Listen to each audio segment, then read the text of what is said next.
자, 일단 봐봅시다. 실전모사 2회 1번, 5번 지문입니다.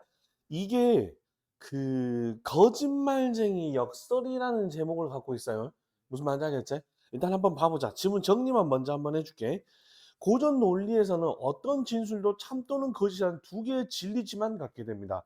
그 말이 무슨 말이라고 하냐면, 즉 고전 논리에서는 참 또는 거짓 두 개밖에 없다라고 하는 거죠. 둘 중에 하나로만 가야 됩니다. 무슨 말인지 알겠지? 자, 그렇게 된다 했을 때 참과 거짓은 모순 관계가 되는 겁니다. 무슨 말인지 이해가? 이게? 근데 이것이 서로 관계가 모순 관계라는 건 무슨 말인지 알겠습니까? 어떤 건지 알겠어? 어떤 거인 것 같아? 모순이라면. 바로 그겁니다. 무슨 말인지 알겠죠? 둘 다 만족할 수 없다라고 얘기하는 건데, 여기서 눈치를 좀 빨리 채게 된다면 어떻게 되는 거냐면 둘 다 만족할 수는 없습니다. 무슨 말인지 알겠죠? 오케이? 자, 그렇게 되는데, 자, 그러니까 어떤 진술 참이라면 그 진술을 부정할 경우 진리치는 거짓이 됩니다. 자, 잘 봐. 진술이 참이라고 했을 경우에 어떤가 하나의 진술이 돼 있어. 이 진술이 참인 경우 그 개념이 또 나오게 되는데, 참이라면 그 진술을 부정할 경우, 진술이 참이고 이 진술을 부정할 경우, 이 부정한다라고 했을 때 그때 진리치는 뭐가 된다고 합니까? 뭐가 된다 했어? 거짓이 된다고 얘기를 하게 되죠. 그러면 너희가 그동안에 듣지 좀 낯설었던 개념이 뭐가 나와? 진리치라고 하는 게 나오지. 무슨 말인지 알겠지? 자, 그 다음 일단 뭐 여기까지 봐보고요. 글 먼저 보고 설명해 줄게요. 그래서 모든 진술은 참이거나 거짓이라는 배중률, 즉 참이거나 거짓이라고 하는 배중률을 따른다라고 보면 됩니다. 요 개념도 처음 들어보제. 무슨 말인지 알겠지? 일단은 봐봐봐. 상관없으니까. 자, 하나의 진술이 참이면서 동시에 거짓일 수 없다는 모순율은 고전 논리에서 반드시 지켜져야만 했습니다. 즉, 쉽게 얘기하면 이 모순이 있죠. 이게 바로 배중률이에요. 둘 다 만족할 수 없다는 거. 무슨 말인지 알겠지? 반드시 하나가 참이면 반드시 하나가 거짓이라는 겁니다. 자, 그렇게 된다라고 하게 되면은, 자, 그런데 이 문장은 거짓이다처럼 자신이 거짓이라고 말하는 거짓말쟁이 진술은 고전 논리에 따를 경우 진리치를 단정할 수 없다가 됩니다. 자, 그 말인즉슨 뭐냐면 이 문장은 거짓이라고 하는 거 봐보자.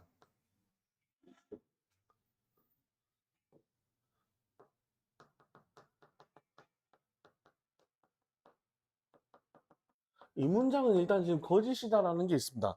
그러면 이것처럼 자신이 거짓이라고 말하는 이렇게 얘기하는 거나 보면 되겠죠. 이거 자체가 이제 뭡니까? 거짓말쟁이 진술이 되는 겁니다. 무슨 말인지 알겠죠? 자, 그래서 고전 논리에 따를 경우 진리치를 단정할 수 없다가 됩니다. 자, 이거는요. 진리치가 지금은 없는 상황이 됩니다. 무슨 말인지 알겠지? 참과 거짓에 대한 부분을 가려낼 수 없다라고 얘기하게 되는 거죠. 자, 그거 혹시 나중에 문법에서 얘기하는데 부정부사가 직접 쓰이지 않으면 부정문이 아닌 경우가 있다.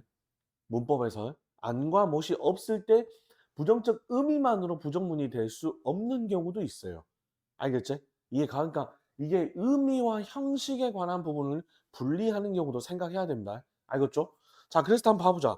배중률에 의해서 L은 참이거나 거짓이어야 된다라고 얘기를 하죠. 자, 이 진술을 지금 L이라고 하게 된다고 하면 이게 이제 참 또는 당연히 거짓 둘 중에 하나가 잡혀야 됩니다. 근데 우선 L이 참이라고 가정을 해보자. 자, 먼저 요거를 가정을 해본다고 했었을 때 그러면 이 문장은 거짓이다가 참이 돼요. 저게 이게 L이 참이 되게 되죠. L이 참이 되면 아닙니다. 잠깐만 미안. 자, 문장이 참이 된다고 하면 그때 L은 뭐가 됩니까? L은 여기서는 이제 거짓이 되게 되는 거죠. 무슨 말인지 알겠지? 자, 즉 L은 참인하고 가정하는 동시에 결론은 거짓이라는 의미가 되어 모순율을 위반하게 되는 겁니다. 그러면 L은 참이라고 가정하는 동시에 결론은 거짓이라고 의미가 되어 모순율을 위반하게 되는 상황이 나오는 거죠. 즉 여기서는 이제 모순율을 위배하게 되는 거라 보면 됩니다. 그러면 따라서 L이 참이라는 가정은 버려야 됩니다. 즉 L이 참이라고 하는 거, 자, 이 L이 참이라고 하는 이 가정에 대한 부분은 일단 여기서 이제 뭐요? 지워내야 된다라고 얘기를 할 수밖에 없겠지. 됐어, 이제? 그러면 순차대로 가는 부분이니까. 그러면, 자, 이번에는 반대로 L이 거짓이라고 가정을 해보는 겁니다. 자, 이제 음, 두 번째 if가 되겠지. 자, 거짓이라고 가정했을 때, 그러면 이 문장은 거짓이다가 거짓이 되겠지. 자, 그렇게 된다라고 하면 이 문장은 일단 뭐가 될 것입니까? 그래서 이제 거짓이 되겠죠. 무슨 말인지 알겠어? 그러면 이때 봤을 때 L은 이제 뭐가 되는 겁니까? L은 이제 여기서 참이 된다고 봐야겠죠. 지리치로 엮으면. 이 또한 모순율을 위반하게 되는 겁니다. 또 이것 또한 지금 여기서 모순율을 위반하게 되는 거죠. 그러면은 L이 거짓이라는 가정도 버려야 됩니다. 자, L이 거짓이라고 하는 가정 또한 여기서 이것도 지워낼 수밖에 없다라고 하는 거죠. 됐지? 그러면 형식적인 부분에서 이제 여기까지 좀 파악할 수는 있다고 볼 수 있겠죠. 자, 그러면 하나의 진술에서 상호 모순되는 두 개의 진술이 도출되는 것을 논리적으로 역설이라고 하는 겁니다. 그러면 하나의 진술에서 상호 모순이 두 개의 진술이 돼서 나오는 경우, 이제 이걸 논리적으로 이제 뭐라고 하는 거라고? 역설이라고 하게 되는 거죠. 실질적으로는 말이 안 되는 거니까. 그렇지? 자, 그러면 거짓말쟁이 진술에서는 참이라고 가정하면 거짓, 거짓이라고 가정하면 참이 도출되는데 이를 거짓말쟁이 역설이라고 하는 거죠. 이해가? 그러니까 if 참이라고 가면 거짓이 되고 무슨 말인지 알겠어? 자, 이 거짓말쟁이 역설을 가지고 다시 정리하게 된다고 하면 if 참이 된다라고 하면 거짓이 되고 그 다음에 거꾸로 if 거짓이 된다고 하면 그것이 이제 참이 되는 거라고 보면 되겠죠. 이해가? 무슨 말인지 알겠어요? 여기까지? 자, 그렇게 되고 자기 자신을 말하는 문장 구조가 사용된 진술을 자기 지시성이 있는 진술이라고 얘기를 하게 됩니다. 자, 그러면 일단요. 자, 일단 여기까지 놓고 한번 보고 그 다음 다른 부분 없이 일단 한번 올려서 다른 내용을 한번 봐보자. 거기서 얘기한 부분은 지금 자기 지시성이 있는 진술이라고 얘기를 하고 있어요. 즉 자기 지시성. 자, 그러면 자기 지시성이라고 하는 이제 개념이 나오게 되고, 알겠지? 자기 지시성이 있다고 하자. 그래서 했을 때 한국의 수도는 서울이다는 한국의 수도가 어딘지 말할 뿐 자기 지시성은 없습니다. 왜? 서울 자체를 가리키는 건 아니니까. 무슨 말인지 알지? 그러면 이 문장은 한국어 문장이다는 자기 자신을 가리키는 겁니다. 왜? 뭐가 있어? 이 문장이라고 하는 게 있지. 그렇지? 그렇기 때문에 예를 들면 아깝게 같은 거 뭐겠어? 이곳은 한국의 수도인 서울이다라고 해야겠지. 무슨 말인지 알겠어? 지시성이라고 하는 건 반드시 지시대명사 포함이 돼야 되겠죠. 가리키면 그것이 어느로 이루어져 있는지 말하고 있으면 자기 지시성이 있다는 겁니다. 그러면 20세기 초 타르스키, 20세기 초 타르스키, 즉 자기 지시성이라고 하는 건 우리가 이제 거기서 봤을 때 뭐라 볼 수 있겠냐 일종의 지시대명사를 좀 포함하고 있는 거긴 한데요. 20세기 일단 지금 뭐 타르 티 아저씨가 얘기를 하는 건데 일단 한번 봐보시죠. 여기서 봤을 때 거짓말쟁이 진술에서 사용된 자기 지성 때문에 역설이 생긴다라고 보는 겁니다. 즉 위에서 얘기한 거짓말쟁이 진술 여기서 지시성이 있기 때문에 역설이 생긴다라고 하는 거죠. 즉 지시성이라고 하는 조건부가 있기 때문에 거짓말쟁이 역설이 만들어진다라고 얘기를 하고 있는 겁니다. 자, 그렇게 되면 어떤 거냐면 그는 진술의 진리치에 대한 고전 논리의 가정을 고수하는 관점, 고전 논리 관점, 즉 이 아저씨가 여기서 바라보고 있는 거는 뭐라고 생각하면 되냐면 고전 논리가 이제 전제가 된 거라고 봐야겠죠. 무슨 말인지 알겠지? 자, 그렇게 됐을 때 거짓말 역사를 해결하기 위해 언어 위계론을 만들게 됩니다. 자, 먼저 이렇게 보게 된다라고 하고 이거를 해결하기 위해서 이제 언어 위계론이라고 하는 것을 만들게 되죠. 이제 새로운 개념을 만들어 가지고 빼내는 거라 보시면 됩니다. 알겠죠? 자, 그러면 언어 위계론에서 이 문장이 있다는 사실에 대해 말하는 진술인 대상 언어라고 하는 겁니다. 즉, 이 문장이 있다라고 하는 거는 지금 이 문장에서는 지시성이 있냐 없냐? 있지. 문장을 가리키고 있으니까. 자, 그랬었을 때 사실에 대해 말하는 진술인 대상입니다. 자, 사실에 대해서 말하는 대상 언어가 됩니다. 자, 그렇게 된다라고 하게 되면은, 자, 반면 이 문장에 있다에 거짓이다가 덧붙여진 L은 거짓이다? 이 문장은 거짓이다.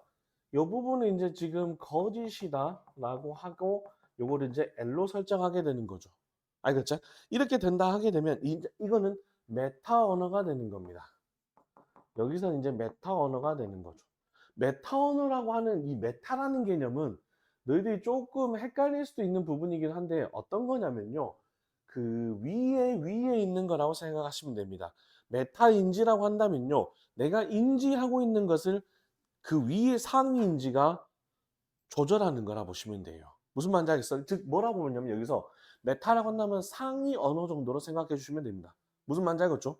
자, 그렇게 된다고 했을 때 메타 언어란 대상 언어에 대한 참 또는 거짓을 말하는 진술로. 자, 여기는 이제 개념이 좀 다르긴 하죠.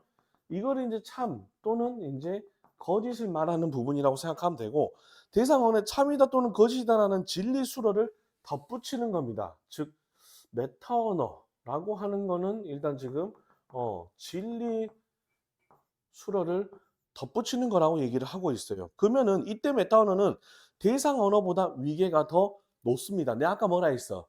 상위의 언어라고 얘기했지. 메타라는 말은 좀 약간의 위 정도라고 생각하시면 됩니다.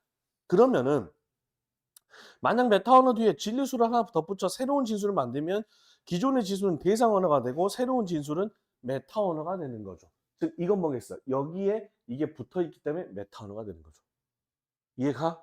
한 차원 높게 만드는 거야. 그러면 이런 전제로 삼아가지고 그는 메타 언어에 포함된 진리 수로는 자신보다 낮은 위계인 언어만 언급할 수 있다고 규정한 겁니다. 그 결과 자신에 대해서 참이나 거짓이라고 말하는 진술은 있을 수 없기에 뭐겠습니까? 참이나 거짓을 말할 수 있는 부분이 없기 때문에 이 부분에 대한 건 이제 어떻게 된다 볼 수 있겠어? 충분히 해결돼 버리는 거죠. 하나의 이론을 더 추가해가지고 그 논리에 합당하게끔 만들어서 그거를 없애버리는 겁니다. 문제되는 부분 자체를. 얘가 이제 조금의 고도의 논리성이라고 생각하면 되겠죠. 자, 그러면 타르스키는 이 아저씨 T 아저씨는 언어 위계론을 제안하자 일부학자들은 고전 논리에 없던 또 다른 규칙 추가. 그렇지.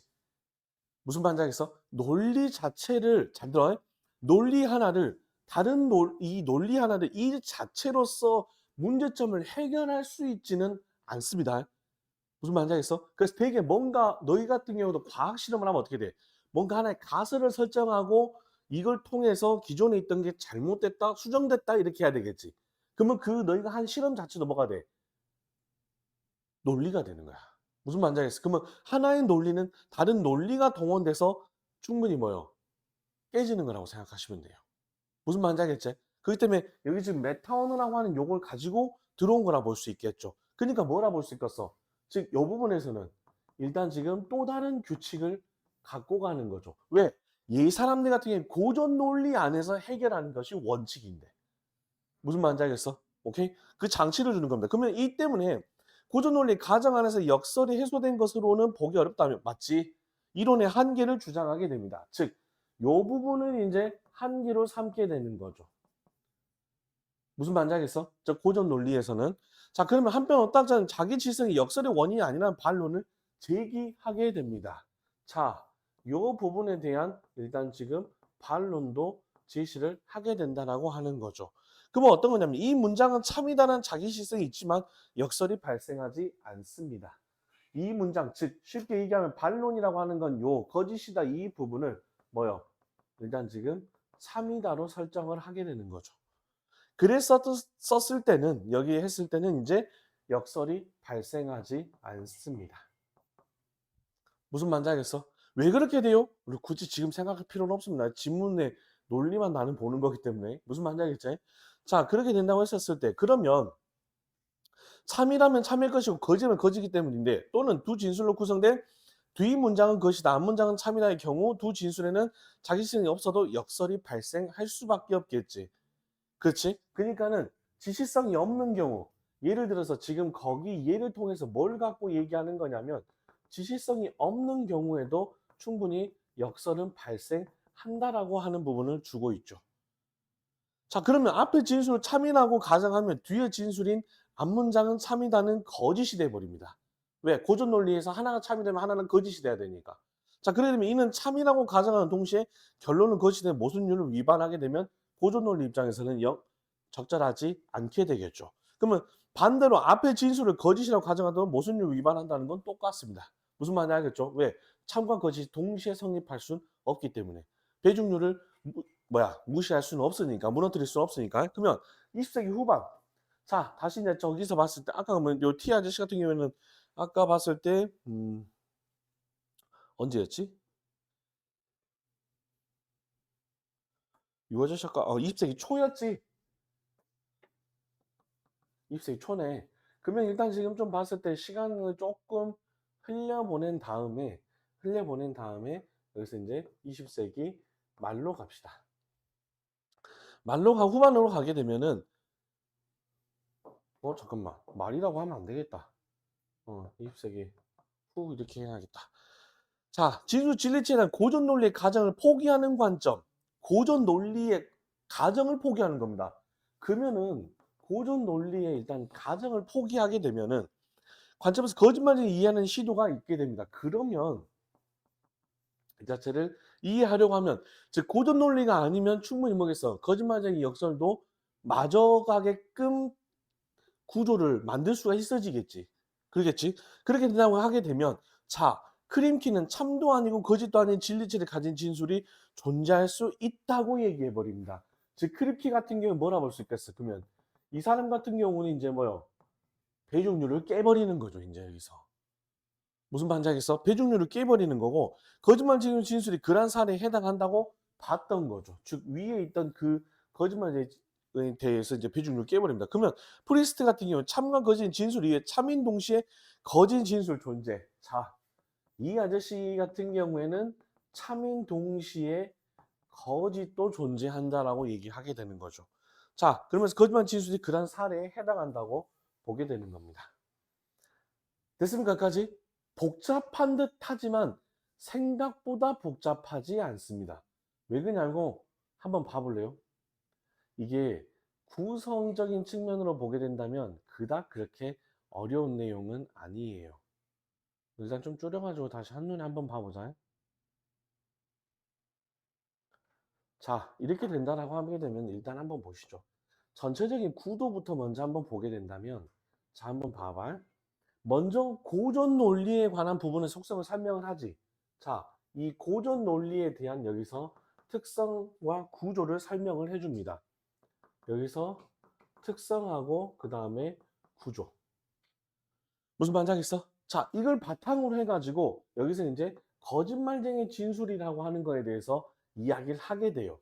그러고 나서 이제 여기서 이제 그거에 대한 검증 과정을 거치고, 자, if 참일 때 거짓, if 거짓일 때 참이라고 하는 이 검증에 대한 결론을 정리해 줍니다. 무슨 말인지 알겠어? 자, 그러니까 고전 논리 감 그거에 입각한 거라고 보면 되겠지.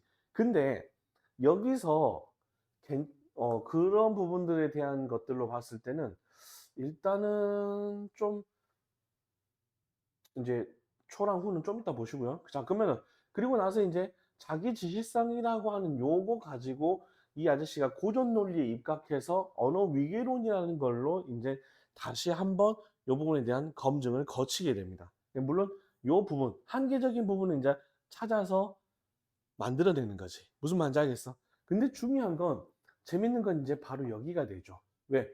20세기 초하고 다르게, 시간적인 측면하고 다르게 20세기 후반부 들어서는 어떻다고 보면 되겠어? 이제 위하고는 전혀 다른 관점이라고 봐야겠지. 위에서는 옳고 그름을 따졌다라고 한다면 이제 뭐라 볼 수 있겠어? 조금 더 넓은 범위의 이제 해석이랑 그 다음에 입장을 또 갖출 수 있다라는 걸 이제 강조하게 되는 거죠. 무슨 말인지 알겠어? 이 말을 왜 하는 거냐면 저 고전 논리, 자, 이게 복잡해진 것 때문에 그래. 그러니까 너희가 이제 접하게 될 지문들은 예전 같았으면 고전 논리는 이래. 그리고 거기에서 거짓말쟁이 수는 요렇고 잠깐 이 사람들이 이렇게 얘기하죠. 이런 게 나왔어. 가 여기까지가 끝이었죠. 하지만 이제 뭐라 볼 수 있겠냐? 자, 시간적 요소에 대한 부분을 가지고 얘기하고 있지. 그리고 즉 20세기 후반, 즉 배중률을 깨버리고 참 거짓이라고 하는 이 요소를 뭐라 볼 수 있겠습니까? 이 고전 논리를 대칭시켜서 보게 됩니다. 알겠어? 전혀 새로운 게 아니고 앞에서 했던 내용에 대해서 한 번 틀어서 바라보게 되고 다시 이걸 뭐요? 다시 틀어서 바라보게 되는 거라 보면 되겠지. 무슨 말인지 알겠어? 오케이? 재밌는 건 뭐냐면 진리치나 이런 부분에 대한 설명이 있어 없어? 없죠 따로. 물론 고3 거이기 때문에 인제 그런 부분이 들어갔을 거라고 가정도 하긴 하지만 굳이 필요해 안 필요해? 필요하지 않다라는 겁니다. 무슨 말인지 알겠어? 이 말인즉슨 뭐냐면 이제 고전 시가에서 시어를 알아야만 작품 전체를 파악하는 게 아니란 얘기인 거지. 독서 즉 비문학 영역 역시도 인제 똑같아지는 겁니다. 왜? 진리치에 대한 그 언어적인 의미를 쫓아가는 문제가 존재해야 안 해? 존재하지 않다라는 거지. 무슨 말인지 알겠어? 이해가? 전개 맥락과 구성 요소에 인제 집중하는 거라고 보시면 돼요. 알겠지?